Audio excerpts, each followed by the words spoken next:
জুলাই গ্রাফিতিকে কেন্দ্র করে চট্টগ্রামে আমাদের জুলাই যোদ্ধাদের উপরে আক্রমণ করা হয়েছে এবং এ ঘটনা ঘটেছে যে আমাদের তানিয়া নামক এক বোনের উপরে 4 মাসের প্রেগনেন্ট এক বোনের উপরে হামলা করা হয়েছে। আমরা তাদেরকে হুঁশিয়ার সাবধান করে বলতে চাই, আমরা সকলে জুলাই যোদ্ধা, প্রত্যেকটা জুলাই যোদ্ধারা আমাদের অন্তরস্থল থেকে দোয়া এবং তাদের জন্য আমরা ঝাঁপিয়ে পড়ো যে কোনো তাদেরকে আক্রমণ করা হলে।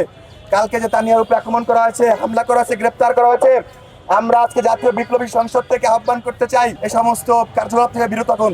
আমরা এই কথাও বলতে পারি, পাঞ্জাবের জগতে একটি বিশ্বস্ত নাম শাবাব এথনিক ওয়্যার, যে দধি চুন খেয়ে মুখ পড়লে দধি দেখলে ভয় পায়। বিষয় কি এরকম কিনা? তারা কি দেশের মধ্যে নব্য স্বৈরাচার হয়ে উঠতে চায় কিনা, এটাও আমরা প্রশ্ন রাখতে চাই।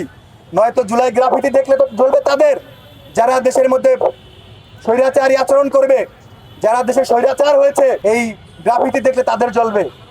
সরকারের উচিত ছিল প্রত্যেকটা গ্রাফিতিকে সংরক্ষণ করা, প্রয়োজনে প্রত্যেক মাসে বা প্রত্যেক 6 মাস অন্তর অন্তর এগুলাকে সংস্কার করা, প্রত্যেক জায়গায় জুলাই গ্রাফিতি আরো বাড়িয়ে দেওয়া। কিন্তু আমরা সেখানে দেখতে পাচ্ছি যে জুলাই গ্রাফিতি কেন্দ্র করে আমাদের জুলাই যোদ্ধাদের উপর আক্রমণ করা হয়, আমাদের বন্ধুদের উপর আক্রমণ করা হয় এবং তাদেরকে হামলা গ্রেফতার করা হয়।